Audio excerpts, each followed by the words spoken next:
Oh, there's a spoon on here. Good afternoon, everyone. Hope everyone's doing well today. I am back after oversleeping because I'm a fucking genius. I stayed up until about 1 in the morning, get up at nearly 1 o'clock in the afternoon. So, there you go.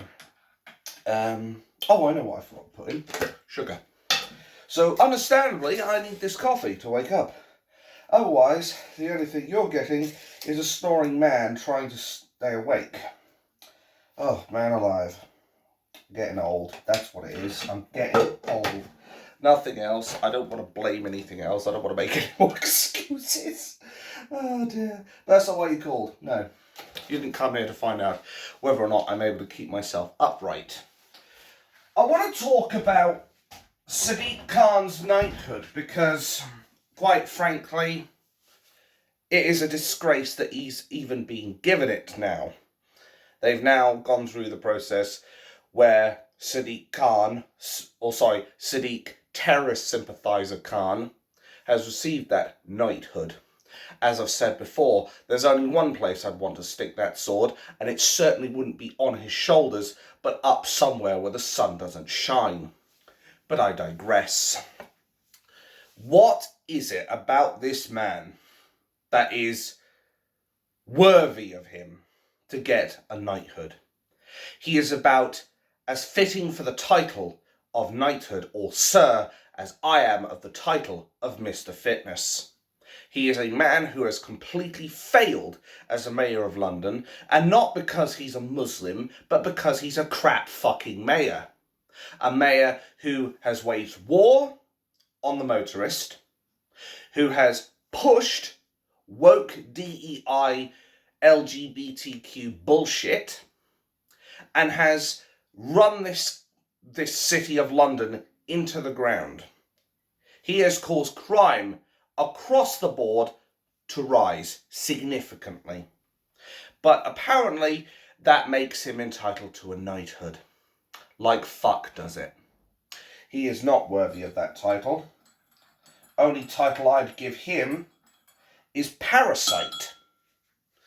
Just like how Keir the Traitor Starmer, the only title I'd give him is traitor, or fascist, or sectarianist, just to name a few. And I could go on all day about Keir the Traitor Starmer, but for once this isn't the topic of this video.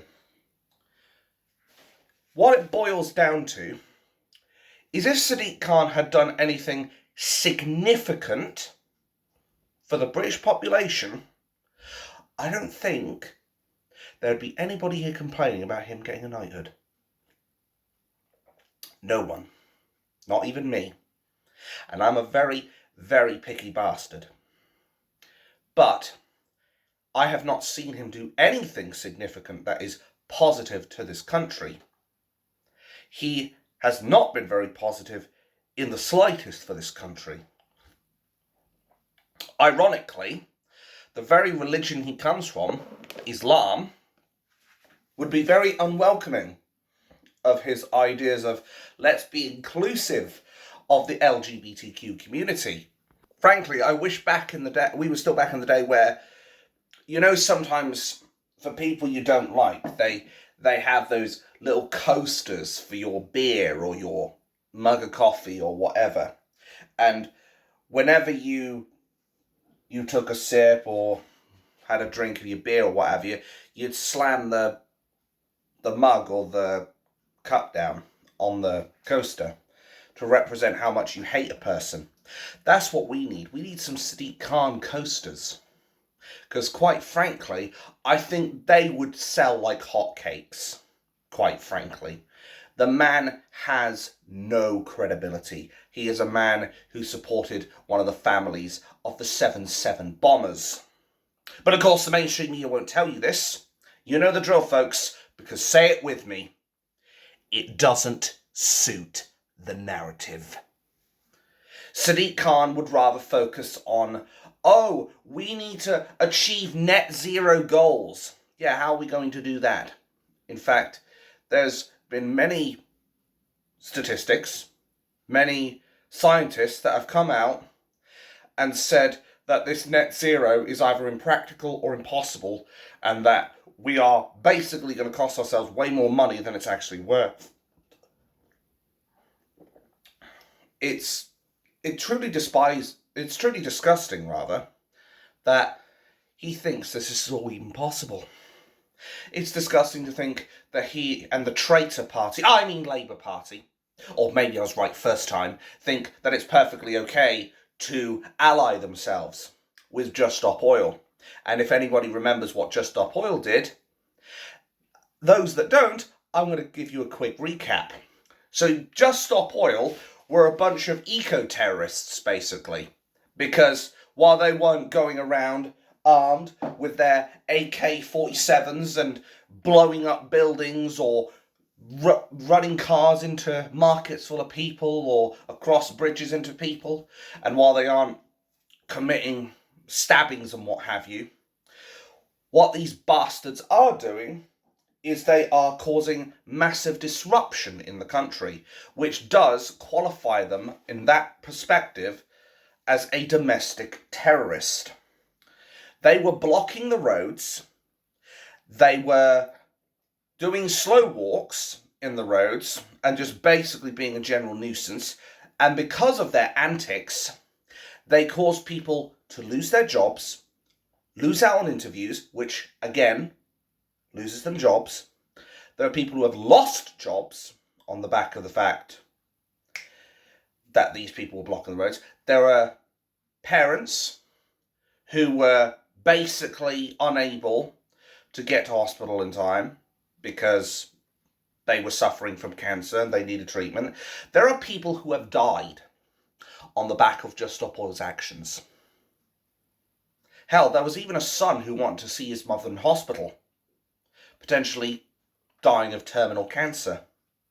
And these pricks were blocking the road.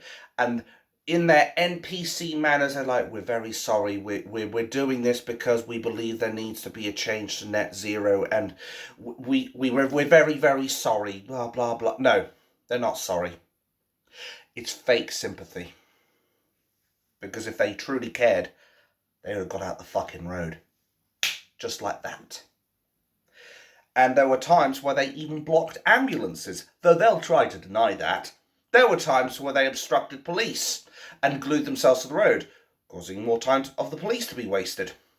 Taxpayers were made to pay for this shit, and yet the traitor party wants to align with them. How does that make sense? Surely Sadiq Khan, while I accept that he's not exactly Keir the traitor Starmer, surely he has some influence over the Labour Party, being that he is the mayor of fucking London. Surely he should be able to say, you know what, this isn't right. We should be stopping this. We should be taking a robust approach, and we should be taking out the trash. Metaphorically speaking, of course. But nobody does, because nobody's got the balls, whether up here or down there, or in my case both, to be able to say these things. It's a shame, because I think we have come into an age where everyone has become, stroke number one, has become as soft as cotton candy. They have become so fucking soft, so incapable and so incompetent, it makes the police and the demolition man look like they were the top-notch cops of their job, quite frankly. Why should we let these people get knighthoods for being the most incompetent, bumbling fools that they actually are? Please explain that one to me. And send your postcards to whatthefuckisgoingon.com. And I will always put people like Sadiq terrorist sympathising Khan and Keir the traitor Starmer on full blast. And I have never been one to shy away from saying it how it is. Because you can say it with me with this bit. I am not going to sugarcoat a motherfucking thing. I am not going to mince my words. I'm going to say it exactly how it is. And I will do my best not to bullshit you. And quite frankly, Sadiq Khan, the only thing he's worthy of is a boot up the arse and out of his position as Mayor of London. More like the saboteur of London. Just like I'd hoped that before 2025 came along, Keir the traitor Starmer would have been out of office, but I guess I'm shit out of luck on that one, aren't I? But the bottom line is, Sadiq Khan is not worthy of knighthood. I won't be calling him Sir Sadiq Khan. You've got about as much chance of that as I have flying off into the moon in a rocket. And probably the people finding a rocket big enough to carry me. Anyway, he's got as much chance of that as I've got going to the moon in a rocket. He's got no chance of me calling him sir. Ain't gonna fucking happen because of principles that I have. I don't give titles like that to people who are undeserving of them. I can think of quite a few people, though, who are quite deserving of the title of Sir. I think the first obvious one, we'll get out of the way right now, is Tommy Robinson, for the fact that he has been responsible for forcing the mainstream media and the government to cover the grooming gangs. He has been the one person who has basically put it all out in the open and forced the media and the police to talk about grooming gangs, even though they were doing everything in their power to cover it up. He has been single-handedly responsible for humiliating the BBC and their panodrama with John Sweeney. Because at the end of the day, Tommy knows what's going on. He's very educated. He's very intelligent. While he does make impulsive decisions, just like I do, he, overall, is able to take on the establishment like Mike Tyson in the boxing ring, and he's able to deliver a 1-2 knockout punch, unlike what Panodrama tried to do with Tommy Robinson. Second I can think of would probably be Gerard Batten. He has done a lot to try and promote pro-British values. He has done a lot to support the people of Britain in their time of need. And he knows what this country needs. And it certainly doesn't need dictators, or again, maybe I was right first time, who are sitting in power in 10 Downing Street, or the Houses of Treachery, Parliament, and are basically, stroke number 2, are trying to screw us over. Maybe another sip of this is what I need. Although I've nearly finished the whole fucking cup now. But anyway, he has done a lot to help us. I definitely think he's worthy of a knighthood. Or what about people like Dan Wootton? People who are not afraid to speak out against what is wrong in this country. People who are not afraid to call out the establishment for being crooked, corrupt and treacherous. I only wish Dan Wootton had a little more guts, a little more gusto to try and say, well, Keir the traitor Starmer is a sectarianist bastard as well, but one can only dream, unfortunately. Because after all, if he starts going off that far down the path, the establishment will come down on him, just like that. Another person I could definitely recommend giving a knighthood to is Richard Inman. He has passion like you wouldn't believe. He speaks out with great fervour at every event. He knows what's wrong with this country. I reckon if he was given a chance as an MP in Parliament, he would have that rabble sorted out before you fucking know it. He would have that house in line and doing exactly what they should be doing. Their job. Because right now, they look down at us with their toffee noses and they laugh at us. Wankers! They laugh at us because they see us as sheep. They see us as animals to be farmed. They see us as animals to be exploited. Time to show them that we are not such animals and that we will not be exploited any longer. Or and as much as I am loath to say it with this man, you could even argue Nigel Farage gets a knighthood. Because he has single-handedly given us Brexit.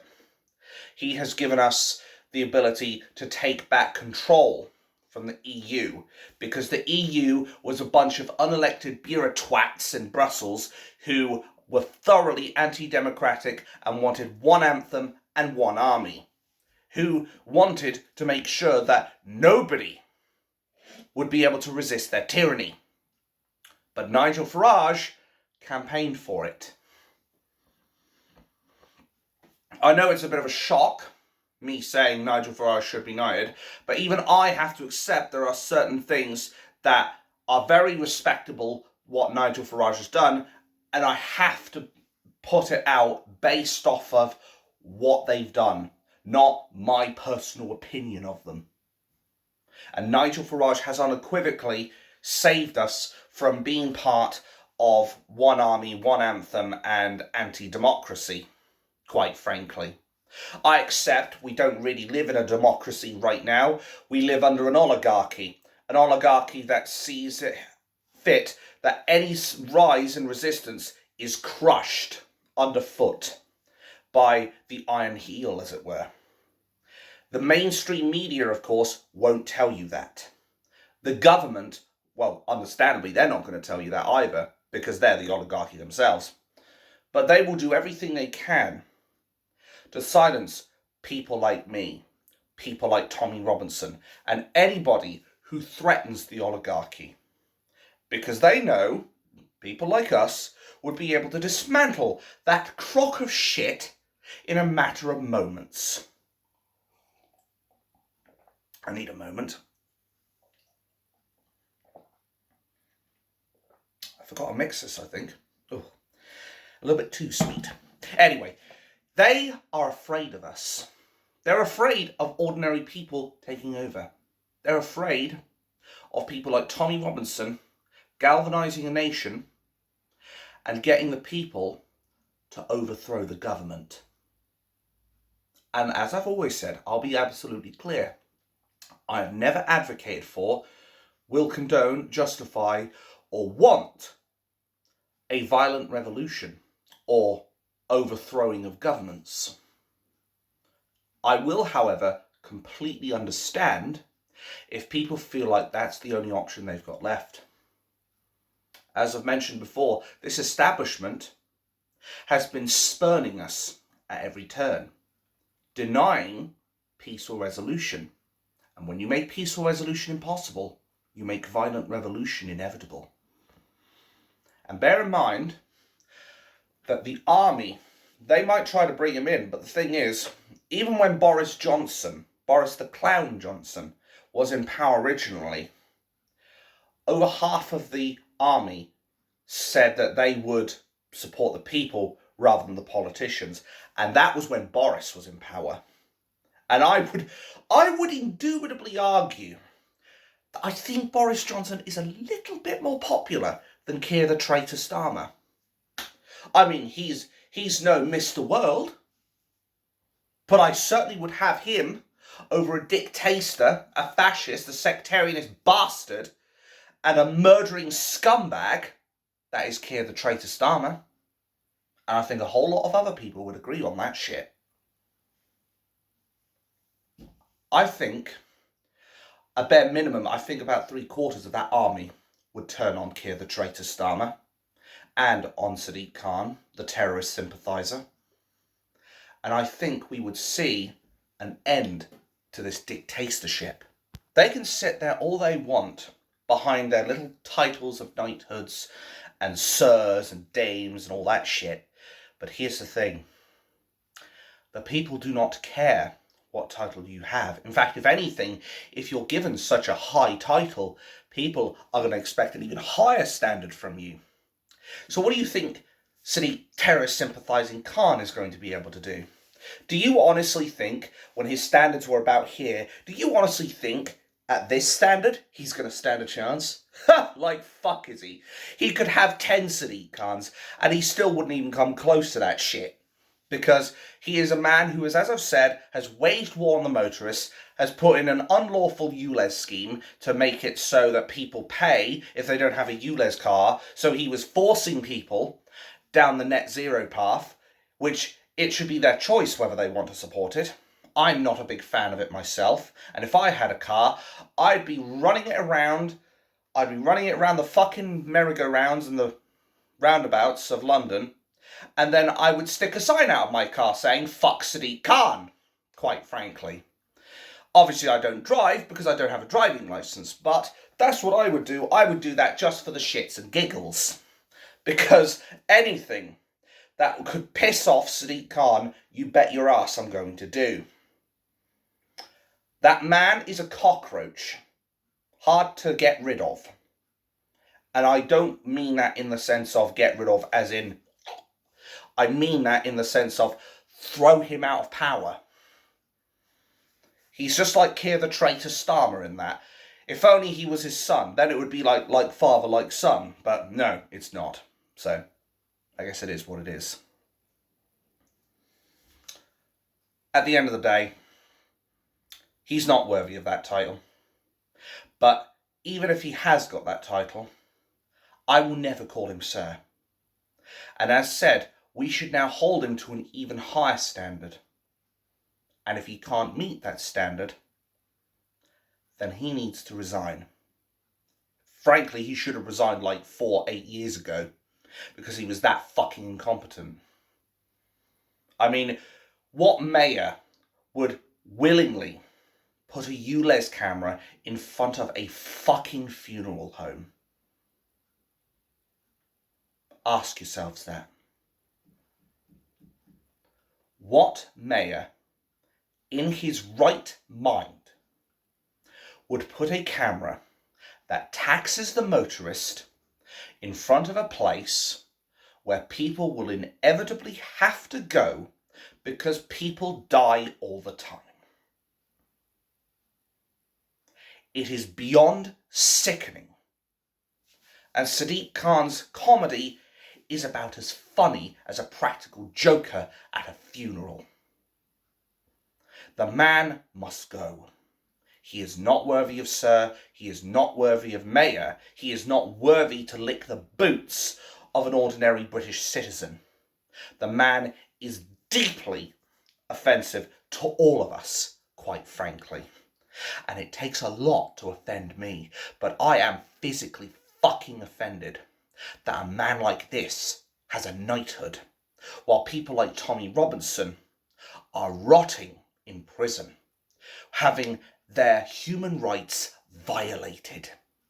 Because bear in mind, as I've said before, and I've even put it on my petition as well, the one that hasn't really taken off yet, but I think give it enough time, and I'm pretty sure loads more people will flock to it. But I said on that petition that they are breaching Article 3 of the Human Rights Act, torture. They are not treating Tommy Robinson with a dignity and with the right care that he deserves. Because after all, if he's only eating tins of tuna and the officers are saying, no, you can't have that one, you can't have that, you're only allowed tuna, his nutritional needs are not being met. That means he will be malnourished. He could end up getting all manners of disease. If he's not getting any vitamin C, he could end up getting fucking scurvy, black teeth, gums, everything. Again, the mainstream media won't tell you this. But if he's not being treated right, that is a breach of Article 3, torture.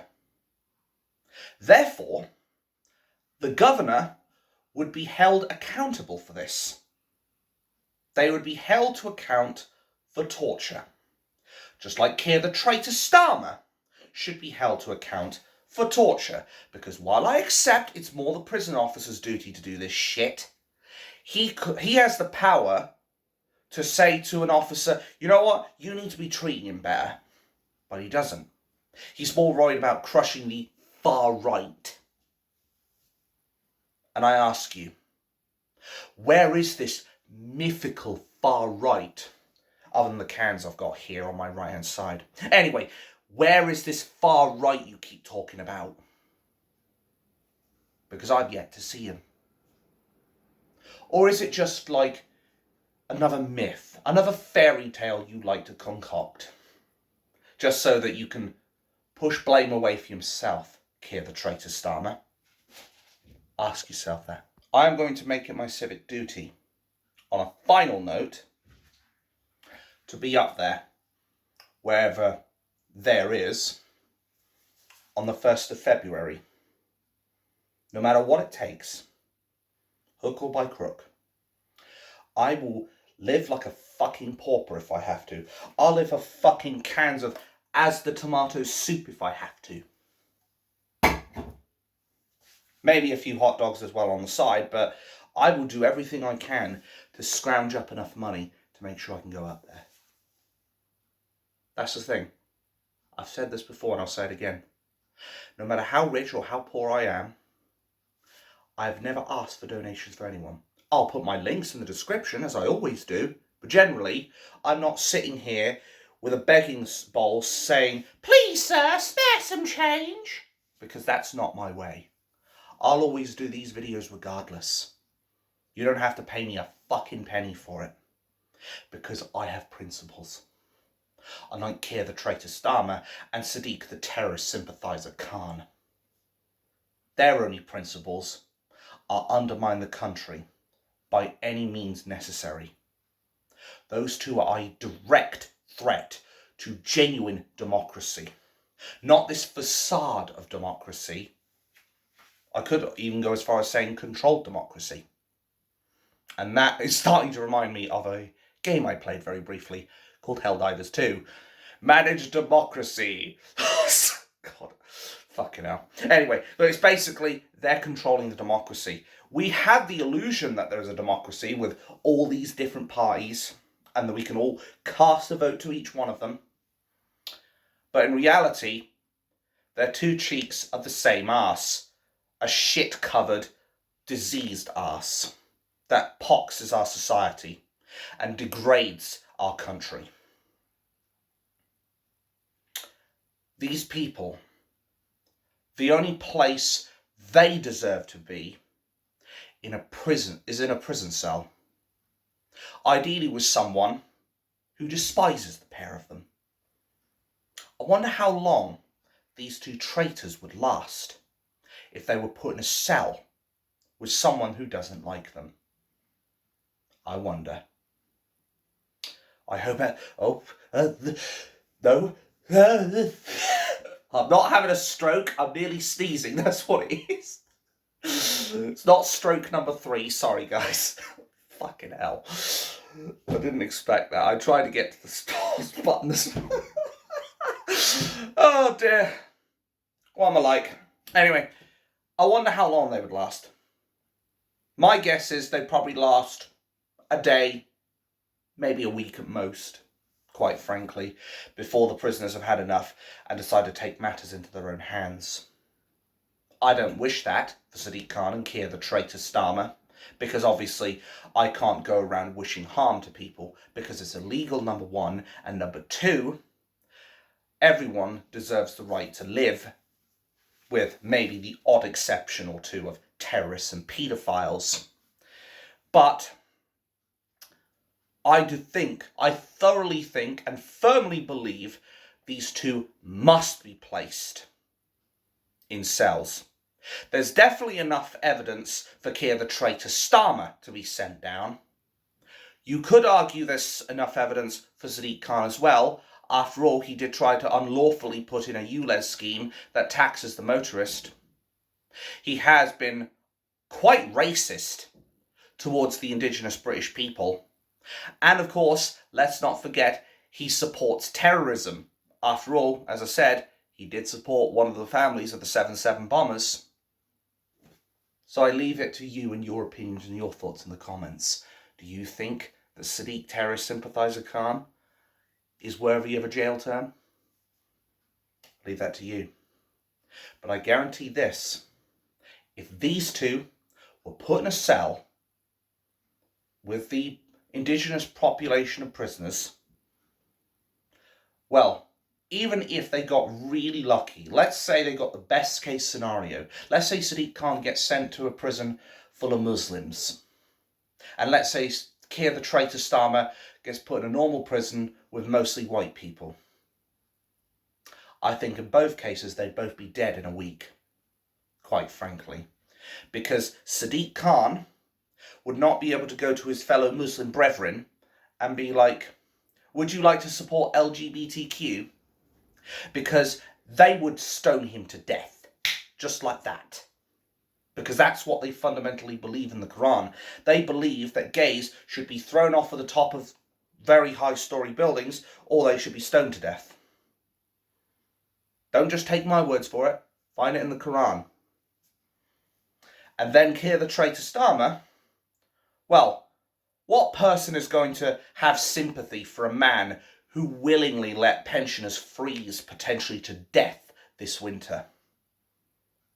You'll be very hard-pressed to find that someone. And I'll tell you right now, when the news comes out, if they go to prison and their deaths are confirmed, you won't find a single person willing to shed a single tear. Fuck off.